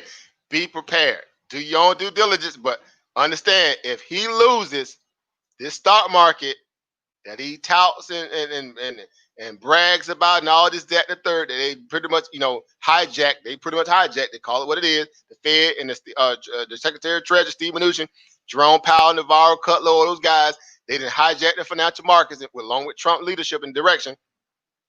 Be prepared. If he lose, all I'm gonna say is this little right here, this right, yeah, right. The airplane sound when you was a kid, yeah. Be prepared, because again, that's a Republican interest. It has to be able to control the money, right? That's one of their greatest interests, is to be able to control the money, right? So again, that's why this conversation is important. This is a pivotal time because of the fact that now we're going back into more issues and headwinds with the coronavirus, and people starting to question the leadership, because the first thing they're gonna say is, "Why do we open up so soon the first time? Y'all knew this virus was not contained. Y'all kept saying that it wasn't a big deal. You don't need to wear a mask. Now you got to wear a mask. It's not this. It's not that. It's a Democratic hoax. It's a lot of fear mongering. The cure can't be worse than the actual disease or whatever." I mean, y'all heard all the talking points. I ain't making this stuff up. Y'all heard all that mess. And all it did was embolden people to still keep stealing from those who had not, when people were trying to figure out if they even safe to be out in the society or in life in general, in terms they were going to be taken care of, and they just got robbed. They got robbed in broad daylight on Broadway Street, in a Broadway. Robbed.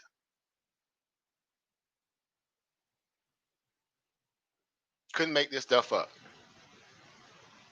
Could not make this stuff up. So as we do, again, we don't trade with emotions. We trade with what? Logic and reason, right? We know there's an S element of speculative value in it, but for the most part, if we able to quantify at least the what, the why, and the where, then maybe we'll figure out the when we get there. At least you can answer 3 of those questions out of the 4, then get that money. But above all things, you cannot skip due diligence, and you could never, never, never do away with having good discipline. Because keep in mind, no matter how things are in terms of how it rubs you a certain kind of way, but when it comes to your money or you being able to get your bag, that's when you put on your what? Your big boy shoes or your big girl shoes, and you go out there and get it done. Through using proper methodology, research, and reconnaissance, and having a solid game plan in play. Because when these people are panicking, then again, it ain't hard to see it happening. Hence, that's why the day look like what the day look like, right? Because again, they got fat, right? They got fat, right? Greasing the market off the March lows, and now it's time to kind of what? Okay, it ain't, they kind of sold us smoke and mirrors, thought that, we was gonna be good, and all this talk about a vaccine and this, that, and then, okay, spare me. We know better. We knew better.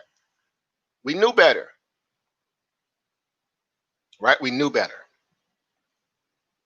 But nonetheless, we still are here to what? To be opportunists. We're gonna get our money too. Right? We're gonna hit these little one stocks that have been running 100%, 300%, 400%, 700%, 1,000% in a day. Right? We're gonna find a way to get ours in the midst of it too. Right? And so again, with that being said, we live for these moments. Right? Don't take it for granted. Study, learn, get better, be sharp, be proficient. Right? Equip yourself around people who think and move just like you, who share a like interest with you, because that's basically what's starting to happen in this country. People are clicking up. They've been doing it, but now they're really clicking up. They having to reorganize they circles now, because of the coronavirus exposed a lot of that stuff. So people got to reorganize their circles now and figure out who they really want to be around coming out of this stuff. True story. So make sure the circle that you're in or around is a circle of builders and doers, and not just what? Talkers. Demonstration beats conversation any day of the week. I repeat, demonstration beats conversation any day of the week. We don't have time to conversate at this hour of day. When I say that, meaning where we are collectively on this planet in this moment in time, under these scenarios that we're dealing with, we don't have time to be sitting and just conversating about a whole lot of nothing. Either we building something, or we thinking about building something, or we think tanking, or we helping. That's what they need to be conversating. What you need to be conversating about. Period. Right? Period. So again, these are my opinions, of course. Especially, I express them. That does not reflect, again, you guys' scenario. These are strictly my opinions, but I do hope, or I think it's behooving that we realize that our power is collective in the aspect of our interest to want to be better, do better, and see others better around us. And we're just using, again, these type of what? Industries, these platforms, these mediums to be able to disseminate this information, to get out to the stock market. What you see, the SP 500 is really pouring it out right now, going into the weekend, is giving up the ghost a little bit, and rightfully so. Coming all the way from 307.35, as you can see on my screen here. This is where the market was yesterday, off a fake little pump up off the lows yesterday after it was dropping. They ran the market back up again to try to, they trapped a lot of bullish traders that thought the market was going to rebound. All the people who bought into the close, near the close yesterday, bought a lot of calls going into today, got slammed. Got slammed today. The games that Wall Street plays. The game that Wall Street plays. But guess what? We know how to shake and move right along with them. We know how to shake and move right along with them. And we're getting better. And we're going to get these bags the same way they sit around and getting all these bags too. right? So again, I just implore you guys to take that mindset.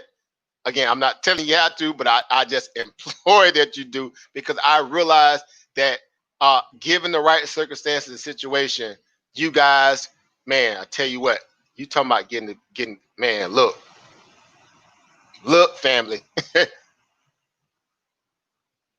right? Look, family, let's get it. What my matter of fact, one of my little, I got. Let me show y'all this little account I got going on right here from the family here. I got them rocking and rolling a little bit. I got some of these GPS Gap Store puts, and we got this SPY put. Let me show y'all this real quick. Y'all know we transparent. This is a little account I'm working with for one of the family members here. I got them up about what we up? Well, 159. It's run about 200 or 250 bucks. Right? Got them for about 250 bucks right now in profit. It's just a free bag, right, on the house. Let me show you. Hold up, where this thing at? Hold up, where we at?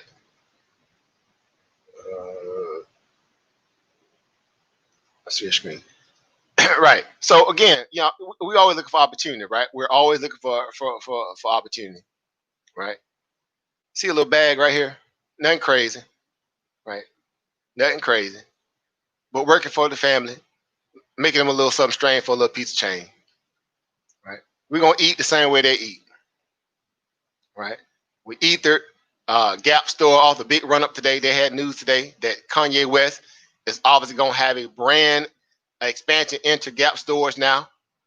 A new brand expansion in the Gap stores now, and the stock went haywire off that news. Went all the way up to like near $14 and change, somewhere around there. I mean, massive move to the upside in Gap stores. So guess what I did? I said, okay. I know it's for what it is, good for those who are already in front loaded. But guess what? When the party's over, right? When the party's over, right? When this thing get, when all the euphoria wears off, that's when the money gonna come and the money gonna be made. And so again, again took the opportunity to kind of build up this little account for the family. Bought a couple little puts in, and this little account started off with about 150 bucks, right? 150 bucks, and bam, up near 400 bucks off 150. Already doubled. Already doubled. Right? Just like that. So again, we live for these moments. We live for again the hysteria. We live for all the again the talking points. You name it, we gaming for it. You talk it, we gaming for it. Right. So again, I'm strategizing this. I see when I see 400, a little about 410, 400, and this is just a numerical value for the value that I know we're going on the back end of the day. Stocks got to do one or two things at 3 o'clock. Either the market's going to try to get a nice little surge in the Fed pumps, and they're going to try to turn the markets and keep it above 300 because that's a psychological level, or it's going to what? It's going to turn over and go a little lower into the close, into a Friday of uncertainty with this coronavirus hit. So all that stuff, the market's got to weigh in right now whether or not they're going to try to buy this market off the lows for an intraday scenario going into the next week, or they're going to let it keep falling a little bit, try to maybe go test that 298, which they scared to let it go test that 298. Because if they go test 298 area, it can get real ugly real fast. It can get real ugly real fast if we go down there and test that 298 area. Trust me, go look at the charts, right? Go look at the charts, right? And so, we game planning, right? We game plan, we watching, right? And so this little money didn't make the family about a little, didn't double their little profit just that quick. Double their little 150 like it ain't nothing, right? Getting at it, So again, we're doers, we're demonstrators, we're not conversators. We're gonna work hard, we're gonna bang out, right? We're gonna do what's necessary, right? And we're gonna make sure that everything that we're positioning ourselves for is for the greater good of our future. And I'm saying that because again, you have to take that kind of mindset. You have to, right? Because if you don't, then you'll never take it serious, right? You never take the opportunity serious at the level that you should. You have to say, okay, if my secondary income can outweigh my primary source of income, then it's a no-brainer. It's a no-brainer that people's secondary income aspects are starting to make more money than producing than what their primary source of income was before the coronavirus hit. Couldn't make this stuff up because they took a chance on themselves, got invested in these markets, started to realize the power that they actually had that they didn't necessarily get some credit for. And the government was definitely never going to sit here and tell you how to do all this, not rightfully so, the way that you really, really need to be accessing some of these, aspects or benefits of your society, right? So guess what? A lot of us took the bull by the horns again, and here we go. Right, here we go. Right, just kind of, again, going back to my scenario, one of my biggest banger of the day, and I'm gonna close majority of this out. I'm waiting on this drop. Is Luckin Coffee, right? Luckin Coffee, getting that work, right? They gonna get this work today. As they say, they're gonna get this work today, and that turned out to be the banger for me, right? I've been trading that stock off and on, and it's just been all over the place and just whatever. But that's a nice little banger for your brother today. And I gotta close it out because they even took it off the doggone the value being the trade with this trash because of the fact that it's about to get delisted. So you got to get out of it. Right? But again, opportunity, when it comes, we take advantage of it, right? We take advantage of it, and we think nothing of it because it's a part of our reality. You buy the puts, you buy the calls, you take advantage of it when you can, et cetera, et cetera. Right. Another one was again, PCG. Been daggering PCG of late. Boeing, another one of my victims. Right. Boeing. Right. Who else we hit? We hit Nike. Nike was one. Tesla. Right. Hit Tesla with some small shares. Dagger that joker on some small shares.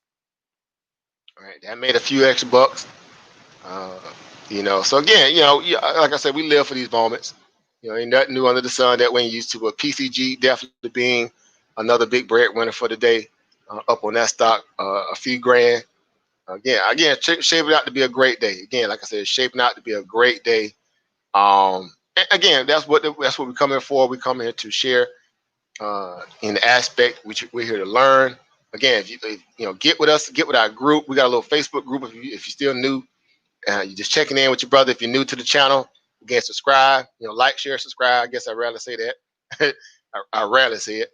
But if you like, definitely, like, share, subscribe, and again, just be a part of this opportunity that we're trying to share with everybody. So again, I know that there's value in what we're trying to accomplish and getting people excited about this opportunity to learn how to make their own money, make their own dime underneath their own time. And so it's nothing that I feel like you guys can't do if you're new to this. Just by hanging out and learning and listening, that's how you become more interested in it. It's like anything, it's affiliation, right? Right. And it comes with proper research and due diligence, obviously. But once it happens, it's game on. Right. Once it happens, it's game on. So again, just banging out here the market here on the back end of the day. Again, that's them. And I'm trading what? Let's see what 1, 2, 3, 4, 5. I'm trading about 5 accounts today. All right. All this while I'm going live now. Trust me. I'm trading literally about 5 accounts today. Weebles, Robinhood, TD Bear Trade, TradeNet, Tastyworks, 2 different Tastyworks. But that's the power of multitasking. Once you learn how to multitask, again, you're running your own business. Literally, you're running your own business from your own particular home, park, beach, wherever you are. Doesn't matter. You're running your own business. That's what I love about this stuff, because again, it does free you up to have that kind of level of comfortability and not feeling like you have to go sit up in Mr. Charlie, warehouse for about 8 hours. When I say warehouse, meaning 4 corners all day, watching the paint dry on the wall, whatever. And they not pay you your real worth anyway, but nonetheless, it's there to help you get to the point where you need to go, because you're going to take that money that they're giving you, Make sure you strategize and live your life, necessary the way you need to, not overextending yourself. And you take that free money that you got when you pay all your bills, this, that, and the third, and you go put that money to work in the markets, right? You go put that money to work, or at least a good portion of it, and let it turn over for you a little bit, right? Let it turn over for you a little bit, right? And so again, that's what it should be, or it should be the opportunity for us anyway. If you're trying to start your own business, you're trying to get invested in the markets, which basically is, you running your own business, then these are the things you have to kind of submit yourself to. It ain't nothing outside that I feel like you can't do. Given the opportunity and the time, the patience to curate this craft and learn it the same way everybody else, a lot of us didn't learn. Again, it ain't far-fetched. When you can look back a year from now, 2 years from now, 5 years from now, like, man, I'm so happy I took a chance on myself and start learning how to do this. Right? Because you got nothing but time. Keep in mind, you got nothing but time. The markets are not going nowhere. Now they may go up and they may go down, in the time frame, but nonetheless, the doors are still going to be open for business every single day that is slated to be open, because this is where the world's riches are being stored, in these financial markets, global markets, even forex, side of the house, the currencies, again, you name it, even crypto, people moving around in crypto spaces, other asset classes like gold, right, precious metals, right, all that fair game, all of it fair game, right, all of it fair game. Here come 3 o'clock. Here come the 3 o'clock pump. Here come the 3 o'clock pump by the Feds. They always pump the market around about 3 o'clock, like on cue. It never fails, right? And this is part of the repo reverse operation that they do around this time of day, right? They have a certain amount of money they have to dump into the market. But I think today is a day where I think they're going to sell into it, right? Because the market fell so low today and people going into a weekend with a whole lot of uncertainty. I don't think it's going to really hold today. That's just my opinion, of course. But they always try to punt the market around 3 o'clock powwow because of the fact, they got to get rid of that last tranche of money that's obviously allocated to go into the market to pump it up anyway. They're just releasing their last little tranche of money. So you're going to see a little spike up here. And then one or two things going to happen. They're going to try to take that momentum and buy into it and get the market back off the lows, right? Or they're going to sell into all this free money that's being dumped into the markets, which is free money, basically taxpayers' money. And then big banks, hedge funds, and retail traders are going to sell their positions into that liquidity and make money off of it. Literally. Couldn't make this stuff up. Could not make this stuff up. All right. But again, y'all know the business, so y'all know the rules. Y'all know, again, the rules, what they call the rules of engagement, and that's what they call it, rules of engagement. All right. Y'all know what it is. So yeah, guys. So again, I'm gonna get ready to get off here, guys. I didn't want to stay too long. Again, I appreciate you guys hanging out with your brother. I appreciate you guys, sharing a little bit of your time. Right. I appreciate you guys being here to, again, think tank in the aspect of what we're trying to, become more literate to, in terms of how to navigate the markets, and just understand in general what to do going forward. Like I said, we got this election scenario coming up. It's getting close. It's closer than what we think. It's closer than what we think. So again, take your time. Make good decisions. In and around your households. Surround yourself with people who actually really are trying to do something, different, revolutionary in a lot of ways, if you want to say that, because it might just be something simple as learning how to invest in the market. That's revolutionary. Why wouldn't it be? Learn how to make money on your own time, under your own dime. That's revolutionary, right? Start a business, revolutionary, right? Get out there and push for change and any value of civil unrest or whatever the case and protest. That's revolutionary, right? So again, you got to be the change, guys. You got to be the change you want. You have to be the change that you want. It's simple as that. We've heard that speech like a million times, especially going up, going through grade school, high school, whatever, and the people tell you, you're getting ready to go out to the world and this, that, and third, blah, blah, blah, blah. And I say this, man, good luck for class of 2020. Good luck for class of 2020. Excuse me. Because they got an uphill battle to fight. The class of 2020 has an uphill battle to fight. They came out of high school at the most, wrong time in history to come out. It's not their fault, but man, What workforce are they going into? They coming right out of high school, or right out the graduation stage, going right back on the couch. They're moving high, and the dude buddy would come in and hang out with him at Harvard. He said, "Well, where he staying? Harvard, Lower House, second floor, right on the couch." That's basically what's going to happen for a lot of our kids, our young folk, because they got no really true economic, backdrop to go into. At the fact, again, we are in a pandemic, but we also have a lot of mismanagement that's happening on the government side of the house, and ain't nobody equipped for this. So these kids, when they get graduate and go sit right back on the couch, and, play video games or whatever, or be on TikTok all day. All right. But again, if they, you know, are well taken care of the way they should be, their parents should be funding them into the what? Financial markets and things of that nature, learning how to start their own businesses, putting some ideas together, learning how to utilize, the need for different use case opportunities out there that people need things, and how to, manufacture or produce those things to be able to provide those services or goods. This is how geniuses become billionaires and millionaires overnight, during these moments, right? Because these are when people are more what? Desperate, right? They want change, they want comfortability, they want all those things again. So this is when you kind of what you bear the fruit of innovation during these moments, and you teach these young kids how to become, again, entrepreneurs or pillars of society at an early age, and not depend on the typical status quo. Go to school so you can get a good education, so you can get a good job. I think people are challenging that now. People like, that used to work back in the old days, but nah, nah, right?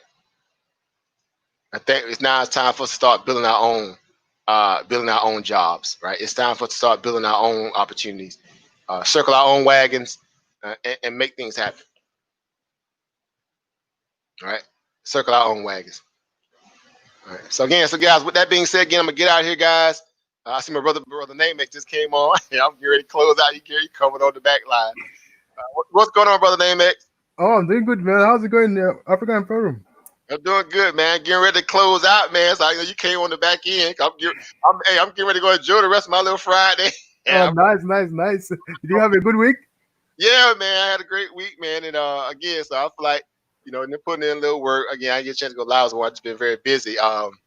Myself personally, again, inside of my household, Yeah. we just actually did some some refis on two of our properties, investment properties, and that's been a Okay. headache for the past 2 3 weeks. That's why y'all ain't really seen me a lot too, in terms Oh, of being, kind of provide that level of, being in place and making moves, and helping, keeping everything in place. So got those actually close on them next week. Do the closing next week on two refis. oh, nice, nice, So nice. yeah, so just been busy. You know how to get. We're just trying to make something happen, man. Just trying to Yeah. make something happen. So how about yourself? How's everything been with yourself? Oh, I've been good. Been trading. I traded this ticker Sono today. Bought some calls and made some good money on it. Nice, nice. Yeah, Sona Yeah. was definitely in play. They had some momentum coming out of the last couple of days or so. Yeah. So that one there definitely was on the radar. Also, very nice trade. Yeah. Again, going forward in the next week, we got a lot to be able to kind of kind of take in, because I think next week gonna be interesting. Only because, again, the turn of events that we've had have happened overnight with this coronavirus, and these states are now starting to go back into somewhat of a shut-in perspective in some Yeah. cases. Kind of inculcates that level of fear again for a lot of people who were just starting to be brave and want to go out there and be all out there in the public. Now it's like, okay, yeah, okay, good luck with that. Yeah. So Sometimes I don't even understand these markets. Like they with all the headlines, it's keep going up, but this week it's been just up, down, up, down.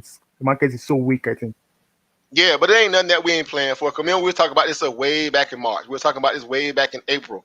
We were talking about it, in a way where these are levels you want to watch, right? These are Yeah. things you got to make sure you pay attention to, because again, that when people are desperate, that's when they begin to show their real true hand. And the greed of this country showed its hand, right? Did it not? Right? Because the first thing the Fed did is what? Had an excuse to be what?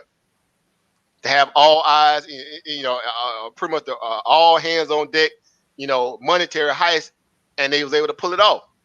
They have Wow. unlimited oversight. They had no government oversight to the degree where it was going people were going to question them, and they did exactly what rich people thought they was going to do. What?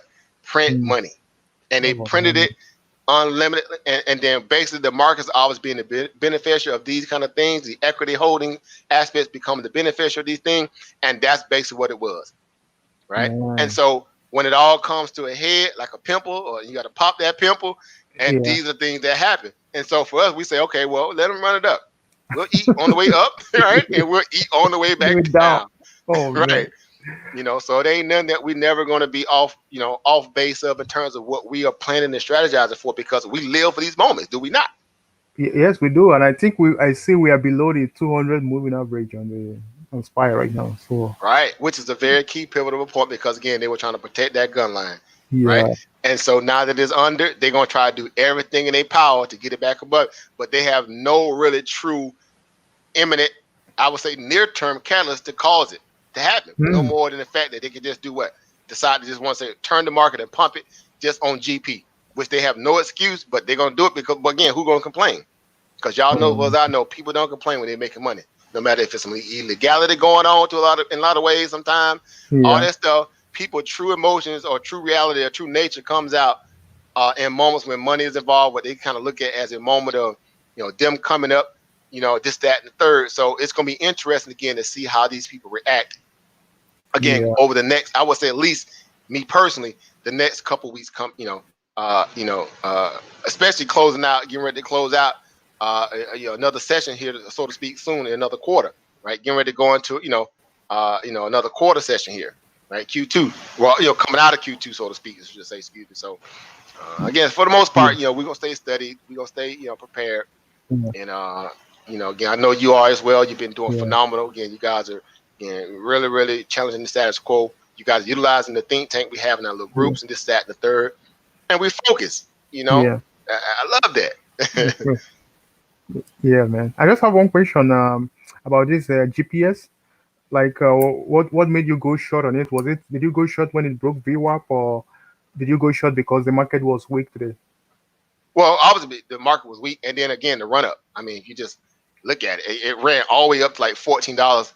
You think about it, it came from $10 a share, Yeah. and it ran all the way up to 14 on news, right? Obviously, because again, that's a new particular, I don't know if you want to call it a chink in the armor, or not necessarily a chink, but a link in their armor of trying to re-sustain themselves or grow their businesses back, or grow their business back as being a notable, uh, uh, I would say player in that space of retail. Because again, keep in mind, Gap has been doing horrible, right? They've been doing horrible, right? Yeah. And even in some of Definitely. their subsidiary companies that their own underneath Gap, you only really had about one or two, carrying their whole, keeping the lights on, right? And I think it was what Bed Bath and Beyond.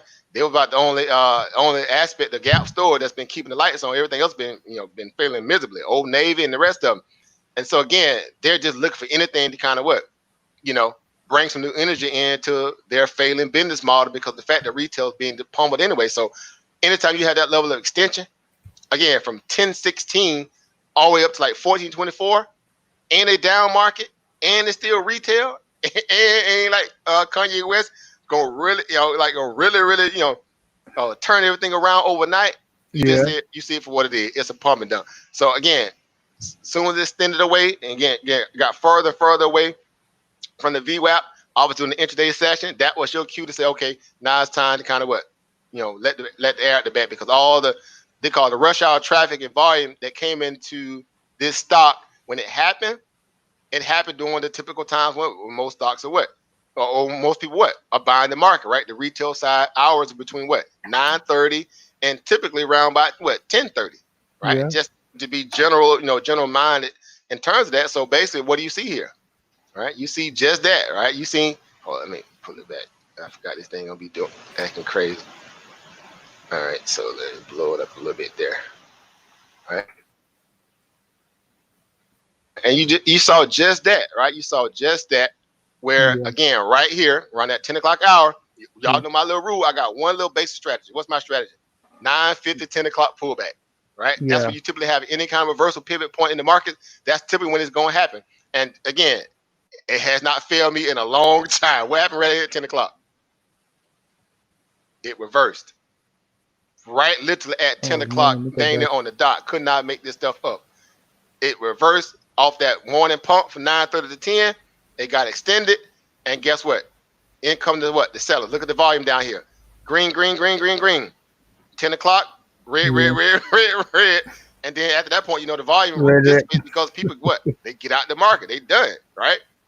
And anybody still holding are going to be Yeah. what? Long-term holder. But the day traders, they done. Hmm. Stick a fork in them. And so guess Yeah. what? Guess what I did? Okay, let me eat this here. I'm finna eat this up. And Oh man. here we go. And I got a down market in my favor, meaning an overall trending down market in the SP 500, which is overall market sentiment indicator in itself. But And but but if the market wasn't down trading, will you have yeah, gone I still into would have shorted it because again, you're talking about a move. What's the percentage of gain was that in the intraday session on a stock that was just going nowhere fast anyway? when One it was like, headline like that doesn't change the fundamentals. See what I'm saying? It yeah, doesn't move the needle enough to say that the company is back when you know they still dealing with a pandemic and they get ready to go back in lockdown in some of these stores anyway because the virus picking back up. Again, yeah, when level heads digest all the information, you make what? Logical decisions, right? yeah, Then you say to yourself, okay, I'm not going to be, get caught up in the euphoria. And now you find yourself trying to buy in up at the top because you missed down here. And guess what happened? Doof, right? In come the wow, crash. Doof. In come the crash, pullback, right? In come the level checks in terms of the indicator starting to show you how, okay, the party's over. Doof, right? Let's oh roll out man, for the yeah, rest of the day. And so that's all it is. oh I wow, know it sounds like it's just that easy, but you know what I'm saying. It's yeah, about understanding the field of play, what you're dealing with, what the sentiment like, what's your energy like, hmm, where the chart has been. Again, the type of move that it makes. Again, that's a purely massive extension, right? And it's still a company that we know to be that's still in a lot of trouble. So again, it was good enough to kind of get it off that level of I should say just kind of banging out, around this $10 level, hmm, 10.29, just kind of stuck in that little point right. You can see right here the chop zone. hmm, Even though you had like a little spike up back here on the 8th, whatever, and pull back. But that was your little chop zone. So all they're doing is kind of making like a little cup of handle. It's trying to. So they waited to drop this news at an important time. And you got a lot of volume today. Obviously, look at the volume come in today, 174 million shares traded, right? Within wow, this block of this so-called week. This is the weekly, I guess. So this is the week. It had 174 million shares traded. Majority of that volume obviously came out of what? Today, right? hmm, Basically. So wow, normally they only have around about 80 million shares traded throughout a week, right? 80 million here, a little bit over 80 here, right? yeah, Same here. So they ain't really been doing that, right? It's just been all the feeding off the Federal Reserve, pumping the market, and they benefiting off of it too. Again, we talking about a retail store, hmm, not just oh any man, retail store, but Gap. Seriously, right? Seriously. Okay, yeah. Good luck, Kanye. Well, yeah, Kanye West probably finna get a bag, but Gap ain't finna get no bag. Not like that. Yeah, yeah, they gonna have to pay him for his name, but they ain't finna get no bag because they still got a lot of debt. They got problems. They got a pandemic to deal with. Man, look. oh man, Again, when they call when cooler heads prevail, and that what they say something like that, smarter mind, whatever. So ain't smart nothing new minds there. will make a rational decision. That's right. Yeah, So that's all it is. So, but that's it. So again, so I'm gonna get ready to close out, bro. Good having you yeah, on, man. ah, no And problem. Thank you, I look man. forward, man. Again, we try to get some more lives going again next week. That's my goal. That's my Okay, aim. Again, I'm always because I have a little bit more clarity next week because finally, got these little closing. Well, we closed on the two properties. What the refis on them next week. So when that headache behind, yeah, again, I can focus back on doing like I like to try to come live a little bit oh, and okay, move on with that. So again, like anybody, we just strategize, take advantage of the system at the moment. They try to take advantage of us, yeah, definitely. right? you know, and that's what it's supposed to be about. Us learning how Um, to get what's owed to us, because they're gonna keep taking you one way or the other. yeah. So any Yeah. last words, man, before we close out, bro? Oh, peace, power, profit, everyone. Thank you, family. Thank you as always. You're welcome here at any time. Happy to have you here. Everybody else, again, that tuned in the back chat. Appreciate you all y'all family. Y'all know how we roll over here.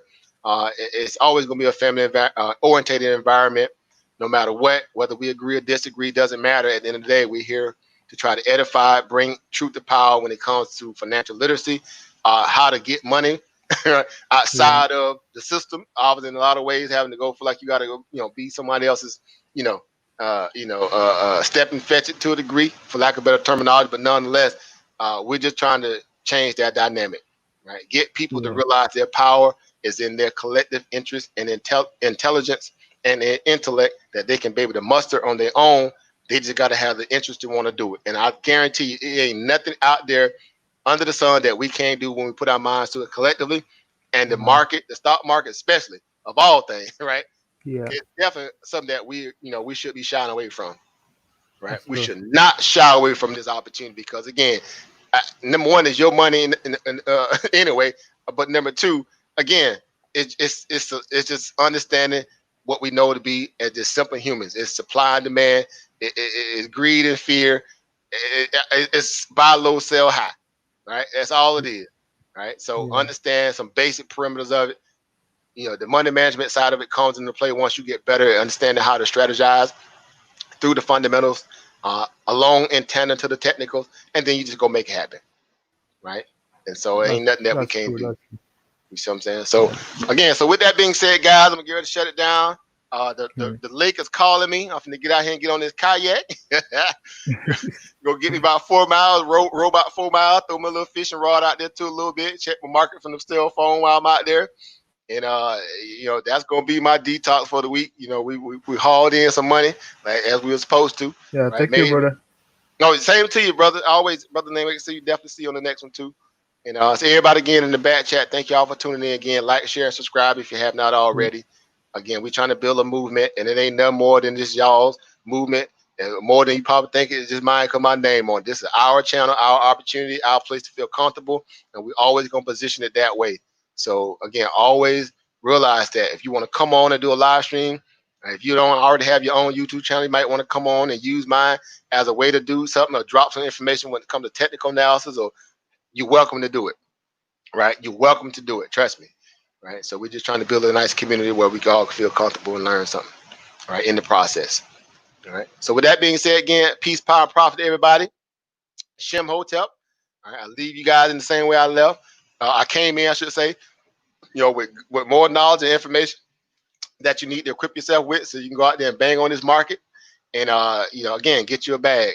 So until next time, see you guys on the next live. Peace, everybody.